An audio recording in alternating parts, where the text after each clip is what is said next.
সবাইকে স্বাগত আর একটি নতুন লাইভ ক্লাসে। আমরা গত ক্লাস থেকে শুরু করেছিলাম, মানে একটা ভিডিও আগে থেকেই, যে ভারতের জলবায়ু। তো সেক্ষেত্রে প্রথম ক্লাসে আমরা ভারতের জলবায়ু কি, ভারতের জলবায়ু মৌসুমী বায়ু কিভাবে ভারতের জলবায়ুকে প্রভাবিত করে এবং ভারতের ঋতু পরিবর্তন কিভাবে হয়, ঋতু পরিবর্তনের বৈশিষ্ট্য কি এবং তার সম্পর্কিত বিভিন্ন ছোট বা বড় প্রশ্ন আলোচনা করে নিয়েছি। আজকে আমরা ওই ভারতের জলবায়ু সম্পর্কিত আরেকটি ক্লাস নিয়ে এসেছি, যেটাকে আমরা বলছি ভারতের জলবায়ু নিয়ন্ত্রক। অর্থাৎ গতদিন আমরা যে পড়েছি ভারতের জলবায়ু কি, আজকে আমরা পড়ব সেই ভারতের জলবায়ুকে কোন কোন উপাদান বা কে কে নিয়ন্ত্রণ করে থাকে। তাহলে এটা হচ্ছে আজকে আমাদের পড়ার মূল বিষয়। তাহলে আজকে ক্লাসটা আমরা শুরু করছি। আর যারা আজকে প্রথম এই ক্লাসটা সরাসরি জয়েন করছেন বা পরবর্তী সময় ভিডিও দেখছো মাধ্যমিকের, তো তাদেরকে রিকোয়েস্ট করবো আগের ক্লাসটা একবার সম্পূর্ণ করে আসতে, তাহলে এটা করতে অনেকটা সুবিধা হবে। তো আজকে আমরা শুরু করব আমাদের ক্লাস।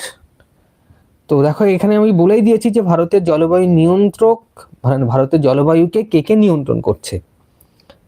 তো এই উপাদানগুলোই আমরা এবার বিস্তারিতভাবে ব্যাখ্যা করব এবং আমাদের ধারণা ক্লিয়ার করব কিভাবে ভারতের জলবায়ু নিয়ন্ত্রিত হচ্ছে, তো কে কে নিয়ন্ত্রণ করছে। আমরা যে মূল উপাদানগুলো আজকে পড়বো তার মধ্যে হচ্ছে ভারতের অবস্থান অক্ষাংশ, হিমালয় পর্বতের অবস্থান বা হিমালয় পর্বত কিভাবে ভারতের জলবায়ুকে নিয়ন্ত্রণ করে, ভারতের ভূপ্রকৃতির দ্বারা ভারতের জলবায়ু কিভাবে নিয়ন্ত্রিত হয়, সমুদ্র সান্নিধ্য কিভাবে ভারতের জলবায়ুকে নিয়ন্ত্রণ করে থাকে। এই পাশে তারপরে আমরা সেকেন্ড স্টেজে পড়ব মৌসুমী বায়ু, যেটা বিস্তারিত আলোচনা করেছি আমি গত ভিডিওয়। জেট বায়ু কি করে ভারতের জলবায়ুকে নিয়ন্ত্রণ করে থাকে, ঘূর্ণবাত বা ঝঞ্ঝা কিভাবে ভারতের জলবায়ু এর দ্বারা নিয়ন্ত্রিত হয়, এবং সর্বশেষ আমরা পড়বো এল নিনো এবং লা নিনা। তো ক্লাসটা আমি শুরু করার আগে একটি কথা বলে দিই। দেখো, এই যে এল নিনো এবং লা নিনা, এটা কিন্তু একটি খুব গুরুত্বপূর্ণ অংশ। এল নিনো কি, লা নিনা কি। তো এই ক্লাসে এল নিনো কি, লা নিনা কি এবং ভারতের জলবায়ুর উপর তার মূল প্রভাব কি, সেটা হয়তো আমি অতটা ডিটেলস আলোচনা করতে পারবো না, কারণ এল নিনো কি এবং লা নিনা কি এবং এ কিভাবে ভারতের জলবায়ুকে নিয়ন্ত্রণ করে থাকে এই সম্পর্কে একটি বিস্তারিত কনসেপ্ট ক্লিয়ার করার মতো ভিডিও কিন্তু আমার চ্যানেলে রয়েছে। আমি রিকোয়েস্ট করব এই পয়েন্টটার জন্য অন্তত ওই ভিডিওটা একবার দেখে আসতে, বা এই ভিডিওটা দেখার পরেও ওটা দেখে নিতে।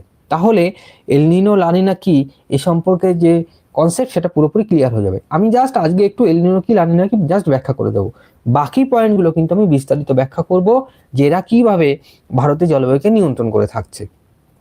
তাহলে আমরা প্রথম থেকে শুরু করব। প্রথমে আমরা যেটা শুরু করব সেটা হচ্ছে ভারতের অবস্থান এবং অক্ষাংশ কিভাবে ভারতের জলবায়ুকে নিয়ন্ত্রণ করে।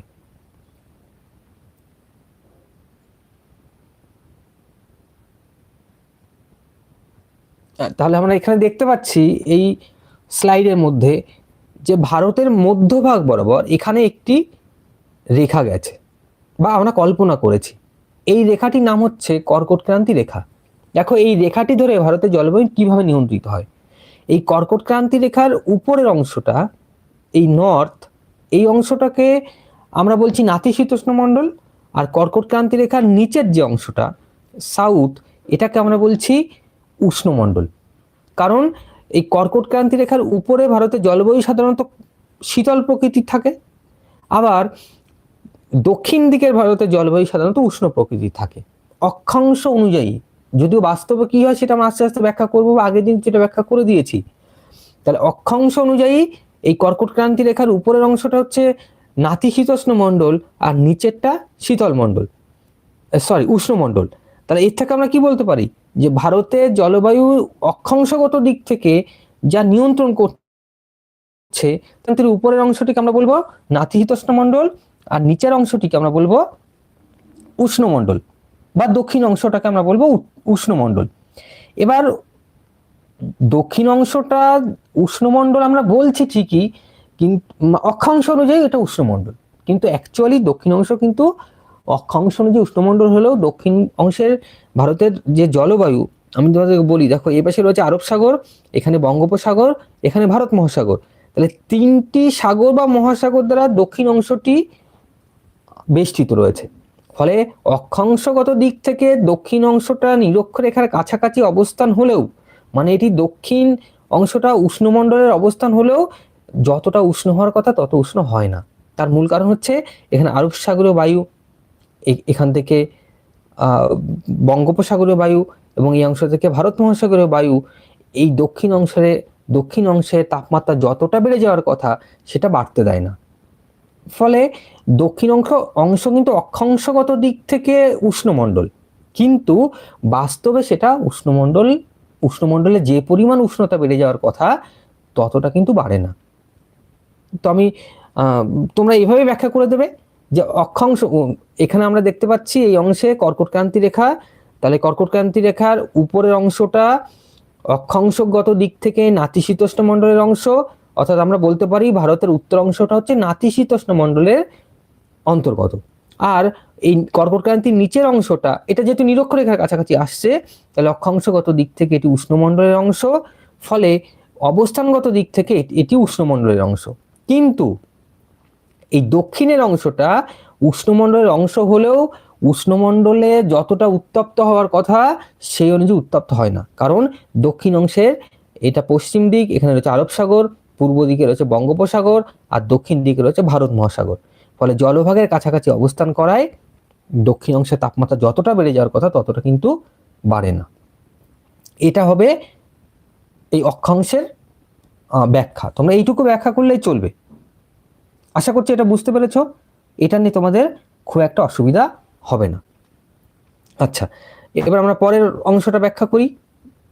পরের পয়েন্ট আমরা বলেছিলাম যে হিমালয় পর্বত ভারতের জলবায়ুকে নিয়ন্ত্রণ করে থাকে। এবার আমরা সেটাই ব্যাখ্যা করব যে হিমালয় পর্বত ভারতের জলবায়ুকে কিভাবে নিয়ন্ত্রণ করে। আমি একটা ম্যাপ দেখালে তোমাদের এটা বুঝতে সুবিধা হবে। চলো ম্যাপটা আমি দেখিয়ে দিই।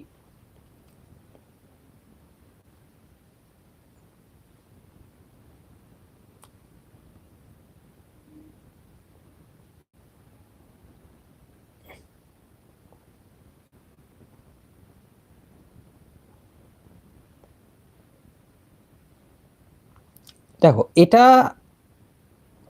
আমাদের ভারতের ম্যাপ বা মানচিত্র। এই অংশটা, এই জায়গাটা দেখো পুরোটা রয়েছে হিমালয় পর্বত। এইভাবে ভারতের উত্তর দিকটা ধনুক আকৃতিতে অবস্থান করছে।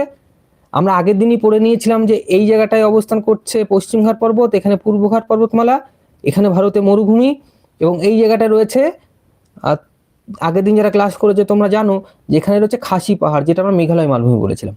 এবার হিমালয় পর্বত ভারতের জলবায়ুকে কি করে নিয়ন্ত্রণ করছে গতদিন ব্যাখ্যা করতে গিয়ে দেখেছিলে যে এখানে অবস্থান করছে আরাকান হিমালয় এই জায়গাটায়। ফলে এই যে বে অফ বেঙ্গল থেকে, মানে বঙ্গোপসাগর থেকে যে মৌসুমী বায়ু এইদিকে চলে যায়, সেই মৌসুমী বায়ু কিন্তু এই হিমালয় পর্বত যেতে দেয় না, একে বাধা দেয়। ফলে এদিক দিয়ে গিয়ে এই অংশে আবার উত্তর দিকে যাওয়ার চেষ্টা করে, কিন্তু উত্তর দিকে দেখো পুরোটা অবস্থান করছে হিমালয় পর্বত। উত্তর দিকে হিমালয় পর্বত মৌসুমী বায়ুকে যেতে দেয় না, বাধা দেয়। তখন হিমালয় পর্বতে বাধা পেয়ে এই মৌসুমী বায়ু এই গাঙ্গেয় যে উপকূল বা গাঙ্গেয় অববাহিকা সেটা ধরে কিন্তু উত্তর দিকে বা উত্তর পশ্চিম দিকে এগোতে থাকে। তাহলে হিমালয় পর্বত আছে বলেই কিন্তু এই যে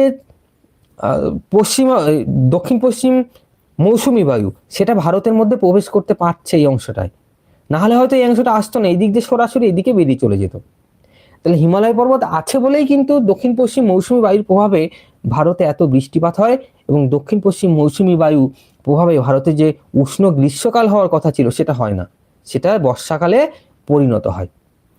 তাহলে এইভাবে দক্ষিণ পশ্চিম মৌসুমী বায়ুকে বাধা দিয়ে হিমালয় পর্বত ভারতের জলবায়ুকে নিয়ন্ত্রণ করছে, ভারতে বর্ষাকালের সূচনা ঘটাচ্ছে, ভারতে গ্রীষ্মকালের অবসান ঘটাচ্ছে। আবার এই হিমালয় পর্বত যদি না থাকতো তাহলে আর কি কি হতে পারতো। আমরা দেখো উত্তরে এই অংশটা শীতল, আরো উত্তরে যদি আমরা যাই, আরো উত্তরে যদি যাই তাহলে কিন্তু সেখানে আরো শীতল অঞ্চল আমরা পেয়ে যাব। সেখানে আমরা যত উত্তর দিকে যাব তত শীতল হবে, ভারতের উত্তর অংশে যত যেতে থাকবো। এবার অনেকটা উত্তর দিকে রয়েছে সাইবেরীয় অঞ্চল, সেই সাইবেরীয় অঞ্চল থেকে শীতল বায়ু কিন্তু এই দক্ষিণ দিকে আসার চেষ্টা করে। তাহলে হিমালয় পর্বত এখানে প্রাচীরের মতো দাঁড়িয়ে আছে। যদি হিমালয় পর্বত না থাকতো, এই সাইবেরীয় অঞ্চলে শীতল বায়ু ভারতের মধ্যে প্রবেশ করতো এই অঞ্চল থেকে, এখানে, তাহলে উত্তর ভারতের তাপমাত্রা অনেকটা কমে যেত। ফলে এখানে কিন্তু তুষারপাত হতো, এই অঞ্চলে প্রচুর তাপমাত্রা কমে যাওয়ার কারণে শীতলতা বাড়তো। ফলে এখনকার ভারতের যা জলবায়ু সেটা কিন্তু পরিবর্তন হয়ে যেত, বর্তমান জলবায়ুর মতো ভারতের জলবায়ু থাকতো না। তাহলে হিমালয় পর্বত একদিকে যেমন মৌসুমী বায়ুকে ভারতের মধ্যে আটকে রাখে এবং ভারতের মধ্যে বর্ষাকাল বা অতিরিক্ত বৃষ্টিপাত হতে সাহায্য করে, একইভাবে উত্তর দিক থেকে যে সাইবেরীয় শীতল বায়ু সেটাকে ভারতে প্রবেশ করতে বাধা দেয়। ফলে ভারতের জলবায়ু অতটা শীতল হয় না। তাহলে এইভাবে কিন্তু হিমালয় পর্বত ভারতের জলবায়ুকে নিয়ন্ত্রণ করে থাকে। তাহলে আশা করছি এই অংশটাও তোমরা বুঝতে পেরেছো, এটা নিয়েও তোমাদের কোনো অসুবিধা হবে না। আচ্ছা, তাহলে কিভাবে হিমালয় পর্বত ভারতের জলবায়ুকে নিয়ন্ত্রণ করেছে আমি এখানে দেখো গ্রাফিকের সাহায্যে তোমাদেরকে বুঝিয়ে দিয়েছি যে মধ্য এশিয়ার অতি শীতল বায়ু হিমালয়ে আসে এবং এখান থেকে ফিরে চলে যায় বাধা পেয়ে, ওই যে আমি যেটা বললাম সাইবেরীয় অঞ্চলের বায়ু। আবার এখানে কিন্তু আচ্ছা, এখানে আরেকটা পয়েন্ট আমি লিখেছি যে উচ্চতা বাড়লে উষ্ণতা কমে। যেহেতু হিমালয় পর্বত এখানে অবস্থান করছে এবং হিমালয়ের উচ্চতা অনেকটা বেশি, হিমালয়ের উচ্চতা অনেক বেশি, আমরা জানি যে ট্রোপোস্ফিয়ারে উচ্চতা বৃদ্ধির সঙ্গে সঙ্গে উষ্ণতা কমতে থাকে। এবার হিমালয় পর্বত উচ্চতা যেহেতু অনেক বেশি, তাহলে যত উপর দিকে যাবে উষ্ণতা কমবে স্বাভাবিক অবস্থায়। তাহলে এই হিমালয় পর্বত বা এই পর্বতের ঢালে যে সমস্ত শহর গড়ে উঠেছে তাদের উষ্ণতা কিন্তু অনেকটা কম, এই হিমালয় পর্বত আছে বলেই, মানে হিমালয় পর্বতের উপর বিভিন্ন শহর গড়ে উঠেছে বলেই উচ্চতা বৃদ্ধির সঙ্গে সঙ্গে তাদের উষ্ণতা কমে যায় এবং সেখানে শীতল জলবায়ুর সৃষ্টি করে। আমরা যেমন কয়েকটি শহরের নাম বলতে পারি, যেমন আমরা যদি বলি দার্জিলিং, আমরা যদি সিকিমের শহরগুলো ধরে নিই তাহলে কিন্তু সেখানে উচ্চতা বৃদ্ধির সঙ্গে সঙ্গে উষ্ণতা কমে এবং তার ফলে কিন্তু সেখানে শীতল জলবায়ুর সৃষ্টি হয়। তাহলে আমরা তিনটে হিমালয় পর্বতের অংশটাকে আমরা তিনটে ভাগে ভাগ করলাম। হিমালয় পর্বত তিনভাবে ভারতের জলবায়ুকে নিয়ন্ত্রণ করে। একটা মৌসুমী বায়ুর অংশ, মৌসুমী বায়ুর অংশ আমি যেটা আগেই ব্যাখ্যা করেছি, একটা এই যে মধ্য এশিয়ার শীতল বায়ুকে আটকে দিয়ে, আর একটা হচ্ছে উচ্চতা বৃদ্ধির সঙ্গে সঙ্গে উষ্ণতা কমে, তাহলে হিমালয়ের উপরে যে শহরগুলো অবস্থিত তাদের জলবায়ু শীতল প্রকৃতির হয়। তাহলে এইভাবে হিমালয় পর্বত ভারতের যে জলবায়ু তাকে নিয়ন্ত্রণ করে থাকে। আচ্ছা, পরের পয়েন্টে আমরা চলে যাই। পরের পয়েন্ট হচ্ছে ভূপ্রকৃতি কিভাবে ভারতের জলবায়ুকে নিয়ন্ত্রণ করে। আচ্ছা, ভারতের ভূপ্রকৃতি বলতে আমরা ধরো যদি ভারতের ম্যাপটাকে আরেকবার আমি দেখাই তাহলে তোমাদের সুবিধা হবে যে ভূপ্রকৃতি বলতে আমি এখানে কি বোঝাচ্ছি।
আচ্ছা, একটু নেটওয়ার্ক প্রবলেম হচ্ছিল যার জন্য একটু সমস্যা হয়েছে। যাই হোক, ভূপ্রকৃতি বলতে আমরা কি বোঝাই আমি ম্যাপের সাহায্যে তোমাদেরকে বোঝাই যে ভূপ্রকৃতি কিভাবে ভারতের জলবায়ুকে নিয়ন্ত্রণ করে থাকে। তাহলে দেখো, ভারতের ভূপ্রকৃতিকে যদি আমরা ধরে নিই তাহলে এখানে রয়েছে এই দক্ষিণ ভারতের এই অংশে রয়েছে এই জায়গাটায়, সেটা হচ্ছে ভারতের দাক্ষিণাত্য মালভূমি। এদিকে দেখো রয়েছে হিমালয় পার্বত্য অঞ্চল, এখানে রয়েছে মরুভূমি, আর এই বিশাল অংশে রয়েছে গাঙ্গেয় সমভূমি। তাহলে এটাকে আমরা ভারতের ভূপ্রকৃতির মূল উপাদান হিসাবে ধরে নিচ্ছি। তাহলে এটাকে যদি মূল উপাদান হিসাবে আমরা ভূপ্রকৃতি ধরে নিই তাহলে এই উপাদানগুলোই কিন্তু ভারতের জলবায়ুকে নিয়ন্ত্রণ করে থাকছে বা প্রভাবিত করছে। এবার প্রশ্ন হচ্ছে কিভাবে ভারতের ভূপ্রকৃতি এই জলবায়ুকে প্রভাবিত করে থাকে। তাহলে একটু আগে আমি যদি এই জায়গাটা কয়েকটি উদাহরণ দিই, আমি মনে করো এই হিমালয় অঞ্চলের উদাহরণ দিচ্ছি। তাহলে হিমালয় অঞ্চল, এখানে হিমালয় মনে করলাম উচ্চতা অনেকটা বেশি, 8848 বা এখন বিভিন্ন বইতে 57 বা 60 পাবে। আমি আপাতত ধরে নিচ্ছি আমাদের হিসাবের সুবিধার জন্য যে হিমালয়ের উচ্চতা 8000 বা প্রায় 9000 মিটার বা 9 কিলোমিটার পর্যন্ত উচ্চতা। এবার আমরা জানি যে ট্রপোস্ফিয়ারে উচ্চতা বৃদ্ধির সঙ্গে সঙ্গে স্বাভাবিক অবস্থায় উষ্ণতা কমে। তাহলে কত কমে? প্রতি 1000 মিটার, আমরা অনেকবার এটাকে পড়েছি, তবু আমি একবার ব্যাখ্যা করে দিচ্ছি। প্রতি 1000 মিটার উচ্চতা বৃদ্ধিতে তাপমাত্রা কমে যায় -6.4 ডিগ্রি সেন্টিগ্রেড হারে। এবার কিছুটা ওপরে যদি আমরা যাই, আমরা মনে করলাম এখানে 2000 মিটার উপরে গেছি, তাহলে সেখানে তো কিছু কিছু শহর রয়েছে ভারতের হিমালয়ের উপরে। আবার তার উপরে যদি যাই, তার উপরেও কিছু শহর রয়েছে, তার উপরেও শহর রয়েছে। এবার এই যে শহরগুলো উঁচুতে অবস্থিত, তাহলে তাদের উচ্চতা বৃদ্ধির সঙ্গে সঙ্গে উষ্ণতা সেখানে অটোমেটিক কমবে। ফলে হিমালয় পর্বত আছে বলে এই শহরগুলো কিন্তু উপরে অবস্থান করতে পেরেছে, এবং তার প্রভাবে ভারতের যে ক্রান্তীয় আর্দ্র পরিবেশ, যে ক্রান্তীয় আর্দ্র জলবায়ু, সেই জলবায়ুর প্রভাব কিন্তু এই শহরগুলোর উপর অতটা নেই। কেননা উচ্চতা বৃদ্ধির সঙ্গে সঙ্গে এখানে তাপমাত্রা কিন্তু অনেকটা কমেছে। ফলে এখানে যে উষ্ণতা ভারতের অন্যান্য অংশে রয়েছে, ততটা উষ্ণতা কিন্তু এই অংশে আমরা দেখতে পাই না। কারণ উচ্চতা বৃদ্ধির সঙ্গে সঙ্গে তাপমাত্রা কমে, তার ফলে এখানে তাপমাত্রা অনেকটা কম হয়। আমরা একটু আগে উদাহরণ দিয়েছি যে এরকম কয়েকটি শহর রয়েছে যেখানে ভারতের তাপমাত্রা সাধারণত কমই থাকে। যেমন আমি একটু আগে বললাম দার্জিলিং, আমি যদি আরো কতগুলো উদাহরণ দিই, সিমলা, মানালি, উটি শহর, যেমন এই দাক্ষিণাত্যর এই নীলগিরি পর্বতের এখানে উটি শহর, সেটা উচ্চতা বৃদ্ধির সঙ্গে সঙ্গে তাপমাত্রা কমে। ফলে সেখানেও কিন্তু যতটা তাপমাত্রা দক্ষিণ ভারতের এই অংশে রয়েছে, সেই পরিমাণ তাপমাত্রা কিন্তু এখানে নেই। সেই জন্য আমরা বলতে পারি যে উচ্চতা বৃদ্ধির সঙ্গে সঙ্গে বা ভূপ্রকৃতির উচ্চতা যত বৃদ্ধি হবে, সেখানকার তাপমাত্রা তত কমে যাবে। তাহলে এটা হচ্ছে প্রথম পয়েন্ট, যে ভারতের ভূপ্রকৃতি কি করে ভারতের জলবায়ুকে বা প্রভাবিত করে বা নিয়ন্ত্রণ করে। আচ্ছা, দ্বিতীয় পয়েন্ট, এটা কিন্তু আরেকটি পয়েন্ট আমাদেরকে পড়তে হবে। এখানে আমরা একটা পর্বতমালা দেখতে পাচ্ছি, দেখো এই একটি পর্বতমালা আমি মনে করলাম। এবার এইরকম বেশ কতগুলো অংশ আমি আগের দিন পড়িয়ে দিয়েছি, আজকে আরেকবার বলছি। এটা যে কোনো আমি পর্বতমালা ধরে নিতে পারি। এবার মনে করো এই পর্বতমালার এই দিকটা আর্দ্র বায়ু এসে আঘাত পাচ্ছে, এখানে আর্দ্র বায়ু বাধা পাচ্ছে। তাহলে আর্দ্র বায়ু পর্বতে ঢালবে, উপর দিকে উঠবে, এই জায়গায় উপর দিকে উঠে মনে করো এইরকম জায়গায় এসে ঘনীভবন করবে। ঘনীভবন কাকে বলবো? যে উষ্ণতায় জলীয় বাষ্প জলকণায় পরিণত হয়, তাকে আমরা বলবো ঘনীভবন। তাহলে এখানে এসে মনে করো ঘনীভবন ঘটেছে। ঘনীভবন ঘটা মানে কি? এই জায়গার যে মেঘ, মানে জলকণায় পরিণত হয়েছে, মেঘ তৈরি করেছে। এবার এই মেঘের আকৃতি যখন অনেক বড় হবে, তখন মাধ্যাকর্ষণ শক্তির প্রভাবে নিচের দিকে নেমে আসবে। সেটা বৃষ্টি হিসাবে নেমে আসতে পারে বা শিলাবৃষ্টি হিসাবে নেমে আসতে পারে। এবার এই বৃষ্টিপাতটা কোথায় হবে? যে পর্বতে যে ঢালে বাধা পাচ্ছে, সেই ঢালেই সাধারণত এই বৃষ্টিপাতটা হয়ে থাকে, যাকে আমরা বলি প্রতিবাদ ঢাল। এবার এখানে বৃষ্টিপাত ঘটানোর পর যখন এই ঢালে দেখো চলে আসছে, এখানে মেঘও নেই, এখানে বৃষ্টিপাতও হচ্ছে না, যেটাকে আমরা বলি অনুবাদ ঢাল। ফলে এই অংশে কিন্তু বৃষ্টিপাত হয় না বলে একে বৃষ্টির ছায়া অঞ্চল বলে। আর এই অংশে প্রচুর বৃষ্টিপাত হয়, তাই একে শৈলক্ষে বৃষ্টিপাত অঞ্চল বলে। এবার ভারতের যে জায়গায় এই ধরনের পর্বতমালা রয়েছে, যেখানে মৌসুমী বায়ু এসে আঘাত পায় বা বাধা পায়, সেখানে কিন্তু এই সেম ঘটনা ঘটে। যে ঢালে বাধা পায় সেখানে প্রচুর বৃষ্টিপাত হয়, ঠিক তার অপোজিট ঢালে বৃষ্টিপাতের পরিমাণ হিউজ পরিমাণ কমে যায়। আমি ম্যাপ থেকেই তোমাদেরকে বোঝানোর চেষ্টা করছি। দেখো, এটা যদি আমরা ভারতের ম্যাপ বলে ধরে নিই, ভারতের জলবায়ুগত ম্যাপ,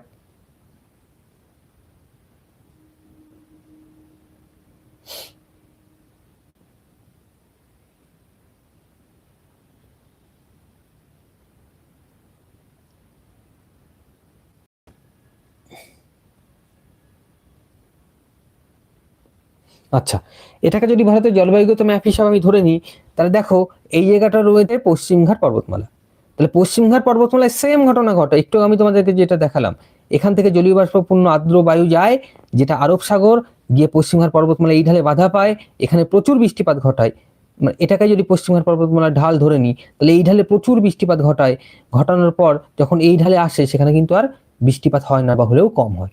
ফলে এই ঢালে তৈরি হচ্ছে বৃষ্টির ছায়াঞ্চল, আর এখানে শৈলতকে বৃষ্টিপাত। একই একটি উদাহরণ আমি গতকালও গত যে ক্লাস সেখানেও দিয়েছিলাম, যে এই জায়গায় এরকম একটি পর্বত রয়েছে যার নাম হচ্ছে খাসি।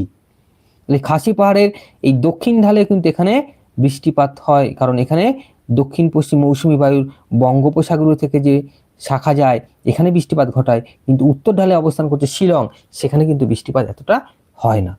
তো এইভাবে ভারতের ভূপ্রকৃতি কিন্তু ভারতের জলবায়ুকে নিয়ন্ত্রণ করে।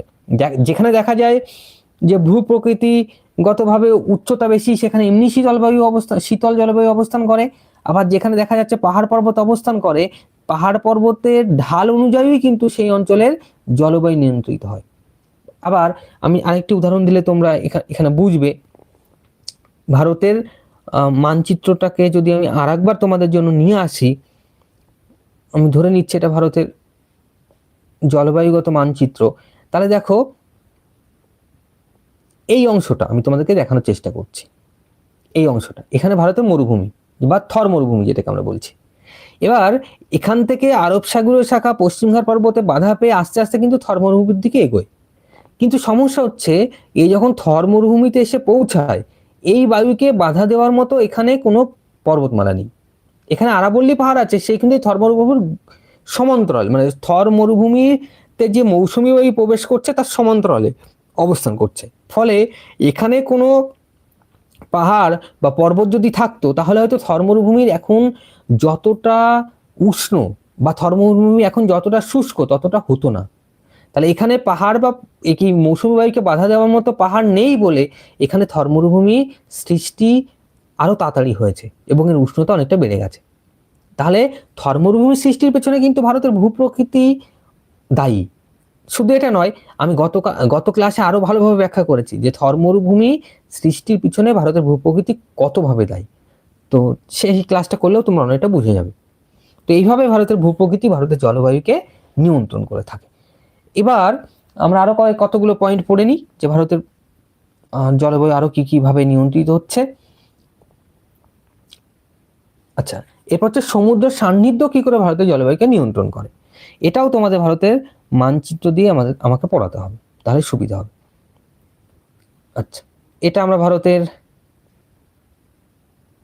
মানচিত্র। এখানে একটা জিনিস খেয়াল করো, এটা দক্ষিণ ভারত, এই অংশটা হচ্ছে দক্ষিণ ভারত। এবার দক্ষিণ ভারতের তিন দিকে দেখো রয়েছে জলভাগ। এদিকে রয়েছে আরবিয়ান সি, এদিকে বে অফ বেঙ্গল, আর দক্ষিণ দিকে রয়েছে ইন্ডিয়ান ওশান বা ভারত মহাসাগর। এবার এই ভারত মহাসাগর কিন্তু বা আরব সাগর বা বে অফ বেঙ্গল যেটা বঙ্গোপসাগর, এখান থেকে জলীয় বাষ্পপূর্ণ বায়ু এই দক্ষিণ ভারতে প্রবেশ করে। তাছাড়া যেহেতু দক্ষিণ ভারতের তিন দিকে জলভাগ দ্বারা বেষ্টিত রয়েছে, ফলে দক্ষিণ ভারতের এই অংশগুলো জলভাগের সান্নিধ্যে থাকায় এদের তাপমাত্রা যতটা গ্রীষ্মকালে বেড়ে যাওয়ার কথা ততটা বাড়ে না, আবার শীতকালে যতটা কমে যাওয়ার কথা ততটা কমে না। তার কারণ কি? কারণ আমরা জানি জলের আপেক্ষিক তাপমাত্রা বেশি, জল যেমন খুব তাড়াতাড়ি উত্তপ্ত হয় না, আবার তাড়াতাড়ি শীতল হয় না। তো এই যদি কারণ হয়, তাহলে দেখা যাবে যে জলভাগের কাছাকাছি যে স্থলভাগগুলো রয়েছে তারা ওই জলভাগের সংস্পর্শে এসে যেমন খুব তাড়াতাড়ি উত্তপ্ত হবে না, আবার খুব তাড়াতাড়ি শীতল হবে না। সেই কারণে দক্ষিণ ভারতের তাপমাত্রা যতটা বেড়ে যাওয়ার কথা, এই ক্লাসের শুরুতেই আমি বলেছিলাম যে ভারতের দক্ষিণ অংশ, এই অংশটা কিন্তু নিরক্ষীয় অঞ্চলের কাছাকাছি, ফলে এখানকার তাপমাত্রা অনেকটা বেশি হওয়ার কথা, কিন্তু অ্যাকচুয়ালি দক্ষিণ ভারতের তাপমাত্রা যতটা বেড়ে যাওয়ার কথা ততটা বাড়ে না। তার কারণ হচ্ছে এই জলভাগগুলো দক্ষিণ ভারতকে ঘিরে রেখেছে। এই জলভাগের সান্নিধ্যে দক্ষিণ ভারত রয়েছে, তার কারণে এই অংশের জলবায়ু যতটা উষ্ণ হওয়ার কথা ততটা কিন্তু উষ্ণ হতে পারেনি। এবার যদি উত্তর ভারতের কথা বলি, তাহলে তোমরা দেখবে উত্তর ভারতে গ্রীষ্মকালে তাপমাত্রা অনেক বেশি থাকে, এই অংশে তাপমাত্রা অনেকটা বেশি গ্রীষ্মকালে। আর দক্ষিণ ভারতের তাপমাত্রা কিন্তু গ্রীষ্মকালে উত্তর ভারতের তুলনায় বেশ কিছুটা কম। কিন্তু অক্ষাংশগত দিক থেকে যদি দেখো, আমি আরেকবার ম্যাপটাকে মুছে তোমাদের জন্য রেডি করছি যাতে তোমরা বুঝতে আরো সুবিধা হয়। অক্ষাংশগত দিক থেকে যদি তোমরা দেখো, আমরা যদি বলি যে এখানে একটি অক্ষরেখা গেছে যেটাকে আমরা কর্কটক্রান্তি রেখা বলি, তাহলে অক্ষাংশগত দিক থেকে এটা কিন্তু নিরক্ষীয় অঞ্চলের কাছাকাছি। তাহলে এখানকার তাপমাত্রা এই জায়গার তুলনায় বেশি হওয়ার কথা, কিন্তু সেটা হয় না, কারণ এই যে জলভাগ এই দক্ষিণ ভারতকে বেষ্টন করে রেখেছে। অথচ উত্তর ভারত তুলনামূলকভাবে শীতল হওয়ার কথা দক্ষিণ ভারতের তুলনায়, কিন্তু উত্তর ভারতের তাপমাত্রা অনেকটা বেশি হয়। কারণ কি? কারণ উত্তর ভারতের কাছে দেখো কোনো সাগর বা মহাসাগর নেই। উত্তর ভারত ল্যান্ডলক আমরা বলতে পারি। তাহলে উত্তর ভারতের যেহেতু স্থলভাগ দ্বারা বেষ্টিত, আর স্থলভাগের বৈশিষ্ট্য হচ্ছে এখানে যত দ্রুত উত্তপ্ত হবে আবার তত দ্রুত শীতল হবে। এই জন্য উত্তর ভারতের জলবায়ু চরমভাবাপন্ন। গ্রীষ্মকালে তাপমাত্রা যেমন অনেক বাড়ে, এখানে বলেছিলাম আগের দিন যে 55 ডিগ্রি সেন্টিগ্রেড পর্যন্ত হয়ে যায়।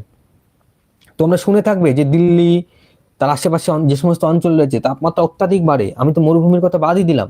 তাহলে গ্রীষ্মকালে তাপমাত্রা এখানে 55 ডিগ্রি সেন্টিগ্রেড পর্যন্ত হয়ে যায়। আবার শীতকাল যখন আসে, আবার তোমরা কিন্তু প্রায় খবরে শুনে থাকবে যে উত্তর ভারতে অতিরিক্ত শীতের কারণে কিন্তু মানুষ, গবাদি পশু মারা যায়। কারণ উত্তর ভারত দেখো জলভাগ থেকে অনেকটা, এই পাশে আমরা যদি মহাসাগর ধরি তাহলে তার থেকে অনেকটা দূরে, এ পাশের সাগর থেকে অনেকটা দূরে, আর ভারত মহাসাগর থেকে অনেকটা দূরে হবেই। তাহলে অনেকটা দূরে উত্তর ভারত অবস্থিত হওয়ার কারণে এই উত্তর ভারত কিন্তু জলবায়ু চরমভাবাপন্ন। তাপমাত্রা শীতকালে যেমন অনেক কম, গ্রীষ্মকালে অনেক বেশি। তাহলে এইভাবে সমুদ্র সান্নিধ্য কোনো একটি অঞ্চলের জলবায়ুকে নিয়ন্ত্রণ করে থাকে, একইভাবে ভারতের জলবায়ুকেও এরা নিয়ন্ত্রণ করে থাকে। তো এটা হচ্ছে সমুদ্র থেকে দূরত্ব বা সমুদ্র সান্নিধ্য কিভাবে ভারতের জলবায়ুকে নিয়ন্ত্রণ করে তার ব্যাখ্যা। আচ্ছা, এখানে দেখবো আমি ওটাই ব্যাখ্যা করেছি যে চরমভাবাপন্ন জলবায়ু, আভ্যন্তরীণ অঞ্চল, সমুদ্র থেকে অনেক দূরে, এখানে প্রচন্ড গরম এবং তীব্র শীত, প্রচন্ড গরম থাকে এবং তীব্র শীত থাকে। উদাহরণ উত্তর পশ্চিম ভারত, ওই থর মরুভূমি অঞ্চল। আর উপকূলীয় অঞ্চল ভারতে যেটা রয়েছে সেখানে সমুদ্রের কাছাকাছি অবস্থান, শীত গ্রীষ্মের তাপমাত্রা পার্থক্য কম। উদাহরণ দক্ষিণ ভারত। এখানে ওই অংশটাই আমি তোমাদেরকে ব্যাখ্যা করে দিয়েছি। আচ্ছা, এরপর হচ্ছে মৌসুমী বায়ু কি করে ভারতের জলবায়ুকে নিয়ন্ত্রণ করে। এটা খুব সুন্দরভাবে প্রায় 1 ঘন্টার একটি ক্লাস আমি গতদিন নিয়েছি, তোমরা ওটা একবার দেখে আসবে। তবু আমি এখানে ছোট্ট করে একটু ব্যাখ্যা করে দিচ্ছি। এখানে দেখতে পাচ্ছ দক্ষিণ পশ্চিম মৌসুমী বায়ু এই অংশে প্রবেশ করছে। তাহলে দক্ষিণ পশ্চিম মৌসুমী বায়ু কোন জায়গা দিয়ে প্রবেশ করে? দেখো, এটা আরব সাগর, এটা বঙ্গোপসাগর। তাহলে দক্ষিণ পশ্চিম মৌসুমী বায়ু যখন এই অংশে প্রচন্ড নিম্নচাপ তৈরি হয়, তাহলে দক্ষিণ পশ্চিম মৌসুমী বায়ু ভারতে প্রবেশ করে এই দিক দিয়ে আর এই দিক দিয়ে। ফলে ভারতে কিন্তু এই দক্ষিণ পশ্চিম মৌসুমী বায়ুর প্রভাবে বর্ষাকালের সূচনা ঘটে এবং উত্তর ভারত যে প্রচন্ড তাপমাত্রা, প্রচন্ড দাবদাহ, তার হাত থেকে ভারত রক্ষা পায়। ভারতে প্রচুর বৃষ্টিপাত হয়। ভারতের 90% বৃষ্টিপাত কিন্তু এই বায়ুর দ্বারা নিয়ন্ত্রিত হয়, এই দক্ষিণ পশ্চিম মৌসুমী বায়ুর দ্বারা। ফলে ভারত একটি কৃষি প্রধান দেশে পরিণত হতে পেরেছে। আর আমরা যদি দেখি উত্তর পূর্ব মৌসুমী বায়ু কি করে ভারতের জলবায়ুকে নিয়ন্ত্রণ করে। উত্তর পূর্ব মৌসুমী বায়ু বলতে কি বোঝাচ্ছি? দেখো, দক্ষিণ গ্রীষ্মকালে বায়ু যেদিক থেকে প্রবাহিত হয়েছিল, শীতকাল বা আমরা যদি বলি শরৎকালের শুরুতে, তাহলে বায়ু ঠিক তার বিপরীত দিক থেকে প্রবাহিত হতে শুরু করে। এটাকেই আমরা বলছি উত্তর পূর্ব মৌসুমী বায়ু। তাহলে উত্তর পূর্ব মৌসুমী বায়ু যখন ভারতের মধ্যে প্রবেশ করে, তাহলে এদিকে রয়েছে কি, এখানে রয়েছে, তোমরা যদি ওয়ার্ল্ড ম্যাপ দেখো তাহলে দেখবে ভূমধ্যসাগর। তাহলে এই ভূমধ্যসাগর থেকে কিছু পরিমাণ জলীয় বাষ্প নিয়ে আসে, তার প্রভাবে এখানে বৃষ্টিপাত ঘটায়। আবার উত্তর এই দিক থেকে যে বায়ুটা প্রবেশ করে সেটা হচ্ছে শীতল বায়ু, হিমালয় অঞ্চল থেকে আসছে। এই শীতল বায়ু কিন্তু ভারতের তাপমাত্রাকে অনেকটা কমিয়ে দেয় এবং শীতকালের সূচনা ঘটায়।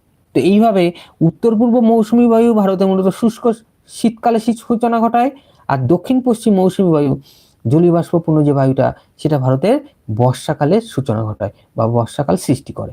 তো এইভাবে দুই মৌসুমী বায়ু কিন্তু দেখো ভারতের জলবায়ুকে নিয়ন্ত্রণ করছে। কখন বর্ষাকাল হবে, কখন শীতকাল হবে, এই দুটো মৌসুমী বায়ু সেটা ডিসাইড করছে বা ঠিক করছে। তাহলে আমরা বলতে পারি মৌসুমী বায়ু ভারতের জলবায়ুকে নিয়ন্ত্রণ করে থাকে। আমি একটু বেশি বেশি ব্যাখ্যা করে দিচ্ছি, কিন্তু এর মধ্যে তোমাদের যদি একটু মনে থাকে সেটাই তোমরা পরীক্ষা লিখে আসলে সেটাই তোমাদের জন্য এরাম। আর যারা ডিটেলস পড়তে চাও তারা তো ডিটেলস পেয়ে যাচ্ছ। এবার আমরা যেটা পড়বো সেটা হচ্ছে জেট বায়ু কি করে ভারতের জলবায়ুকে নিয়ন্ত্রণ করে। আচ্ছা, জেট বায়ু কি, সম্ভবত তারও ভিডিও আমার চ্যানেলে রয়েছে, তোমরা একবার দেখে আসতে পারো। তাহলে আমি জাস্ট একটু ব্যাখ্যা করে দিই জেট বায়ু ভারতের জলবায়ুকে কি করে নিয়ন্ত্রণ করে। এর জন্য তোমাদেরকে আবার আমাকে ভারতের মানচিত্রটা আনতে হবে। আচ্ছা, এটা যদি আমরা ভারতের জলবায়ুগত মানচিত্র ধরে নিই, তাহলে আমরা জেট বায়ুকে মূলত আপাতত দুভাগে ভাগ করব, যে দুটি ভাগ ভারতের জলবায়ুকে নিয়ন্ত্রণ করে থাকছে। কোন কোন জেট বায়ু? একটা জেট বায়ু যেটা আমরা নিয়ন্ত্রণ করতে পারবো গ্রীষ্মকালে, যেটা তিব্বত মালভূমিতে সৃষ্টি হয়। আচ্ছা, গ্রীষ্মকালে এই অংশে যে তিব্বত মালভূমি রয়েছে সেটাকে কিন্তু কিছুটা পরিমাণ উত্তপ্ত করে দেয়। এই উত্তাপ বৃদ্ধি পাওয়ার কারণে গ্রীষ্মকালে তখন কিন্তু ক্রান্তীয় যে পূবালি জেট বায়ু সেটা শক্তিশালী হয়ে যায় এখানে অতিরিক্ত উত্তাপ বৃদ্ধির কারণে। আর এই ক্রান্তীয় যে জেট বায়ু তার প্রভাব, পূবালি যে জেট বায়ু তার প্রভাবে কিন্তু এখানে শক্তিশালী নিম্নচাপ কেন্দ্র তৈরি করে। আর সেই নিম্নচাপের আকর্ষণেই এখান থেকে জলীয় বাষ্পপূর্ণ বায়ু, এখান থেকে জলীয় বাষ্পপূর্ণ বায়ু এবং এখান থেকে জলীয় বাষ্পপূর্ণ বায়ু ভারতে প্রবেশ করে এবং তার প্রভাবে কিন্তু ভারতে বর্ষাকাল হয়ে থাকে। তাহলে জেট বায়ু দেখো ভারতের যে বর্ষাকাল কখন হবে না হবে সেটাকে নিয়ন্ত্রণ করে থাকছে বা প্রভাবিত করছে। যদি এই জেট বায়ুটা শক্তিশালী, এই পূবালি জেট বায়ু যত শক্তিশালী হবে ভারতে বর্ষাকালও কিন্তু তত তাড়াতাড়ি ঢুকবে এবং বেশি সময় ধরে অবস্থান করবে, বৃষ্টিপাত বেশি হবে, বিশেষ করে মধ্য ভারতে, ভারতের কৃষিকাজের জন্য সেটা সহায়ক। আর বৃষ্টিপাতের সরাসরি জলবায়ুর অংশ, তারা তোমরা বুঝতে পারছো কিভাবে জেট বায়ু ভারতের জলবায়ুকে নিয়ন্ত্রণ করে। আরেকটি জেট বায়ু আমরা এখানে আলোচনা করব যেটা ভারতের জলবায়ুকে প্রভাবিত করে থাকে, সেটা হচ্ছে পশ্চিমী জেট বায়ু। আচ্ছা, পশ্চিমী জেট বায়ু কি? এটা মুছে দিই, তাহলে তোমাদের পশ্চিমী জেট বায়ু পড়াতে সুবিধা হবে। আচ্ছা, আমরা এর আগে ক্লাসটাতে বারবার আলোচনা করেছিলাম যে ভারতের পশ্চিম অংশে শীতকালে বৃষ্টিপাত হয়ে থাকে। কোন অংশে? এই অংশে। এই অংশে কি করে বৃষ্টিপাত হয়, যেটাকে আমরা নাম দিয়েছিলাম পশ্চিমী ঝঞ্ঝা। তাহলে এই যে পশ্চিমী ঝঞ্ঝা সেটা কিন্তু এই পশ্চিমী জেট বায়ুর প্রভাবেই হয়ে থাকে। তাহলে পশ্চিমী জেট বায়ু যখন ভূমধ্যসাগর থেকে পশ্চিমী ঝঞ্ঝাকে ভারতে নিয়ে আসে, পশ্চিমী ঝঞ্ঝা কি, এখানে পশ্চিমী জেট বায়ু কি করে, এই অনেকটা আমরা যদি আরো কিছুটা এইদিকে এগিয়ে যাই তাহলে এখানে রয়েছে একটি সাগর, ভূমধ্যসাগর। সেই ভূমধ্যসাগর থেকে জলীয় বাষ্পপূর্ণ বায়ুকে ভারতে এই অংশ পর্যন্ত নিয়ে আসে পশ্চিমী জেট বায়ু। এই জলীয় বাষ্পপূর্ণ বায়ু যখন এখানে প্রবেশ করে তার প্রভাবে শীতকালেও কিন্তু এখানে বৃষ্টিপাত হয়। তার ফলে ভারতের তাপমাত্রা এখানে এমনিতে কম থাকে, ওই বায়ুর প্রভাবে আরো কমে যায় এবং বৃষ্টিপাত হয়, তার প্রভাবে তাপমাত্রা আরো কমে যায়, কখনো কখনো এখানে তুষারপাত হয় এবং এই ঘটনা ভারতীয় জনজীবনে ঝঞ্ঝাটের মতো প্রভাব বিস্তার করে, তাই এর নাম হচ্ছে পশ্চিমী ঝঞ্ঝা। তো এই পশ্চিমী ঝঞ্ঝার সৃষ্টির পিছনে কিন্তু রয়েছে এই পশ্চিমী জেট বায়ু।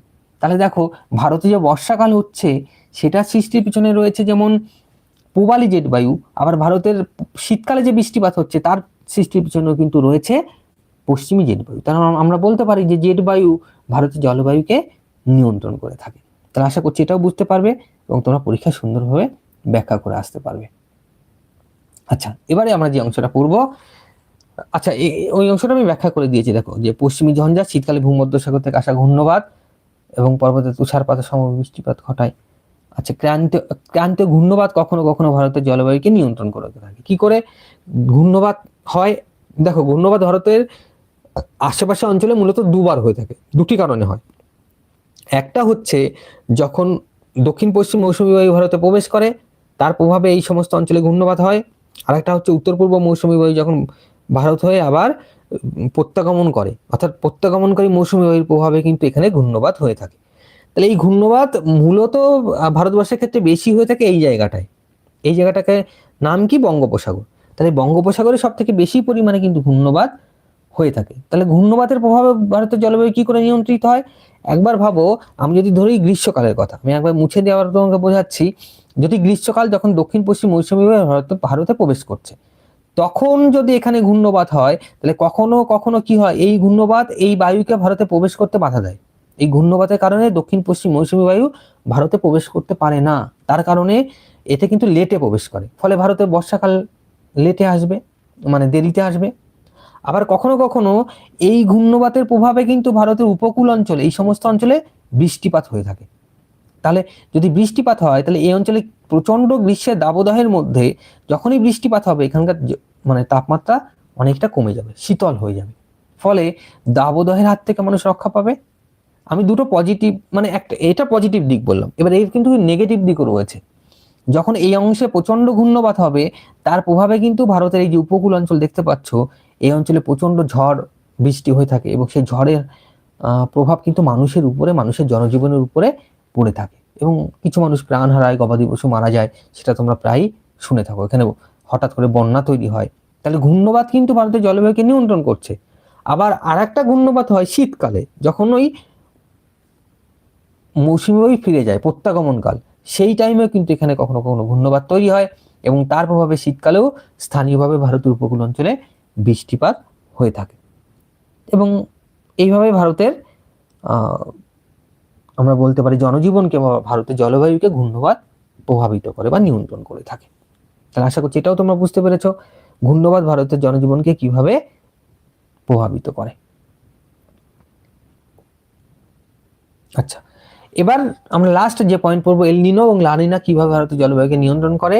আমি প্রথমেই বলে নিয়েছি যে এল নিনো লা নিনা কিভাবে ভারতের জলবায়ুকে নিয়ন্ত্রণ করে, শুধু এর উপর ডেডিকেটেড একটি ভিডিও আমার চ্যানেলে রয়েছে, তোমরা সেটা একবার দেখে নিতে পারো। খুব সুন্দর অ্যানিমেশনের সাহায্যে সেটা আমি বুঝিয়েছি কিভাবে এল নিনো তৈরি হয়, লা নিনা তৈরি হয়, কিভাবে ভারতের জলবায়ুকে নিয়ন্ত্রণ করে থাকে। তবু আমি জাস্ট একটু ব্যাখ্যা করে দিই এল নিনো এবং লা নিনা কি এবং কিভাবে ভারতের জলবায়ুকে নিয়ন্ত্রণ করে। প্রথমে এল নিনোই বলি। দেখো, এল নিনো হচ্ছে একটি অস্বাভাবিক উষ্ণতা। এল নিনো মূলত যখনই হবে সেটা ভারতের মৌসুমী বায়ুকে দুর্বল করে দেয় এবং ভারতে যে বর্ষাকাল, যেহেতু মৌসুমী বায়ু দুর্বল হয়ে যাবে, বর্ষাকাল ভারতে লেটে প্রবেশ করে বা ভারতে যদি বর্ষাকাল আসেও তার পরিমাণ হয় কম।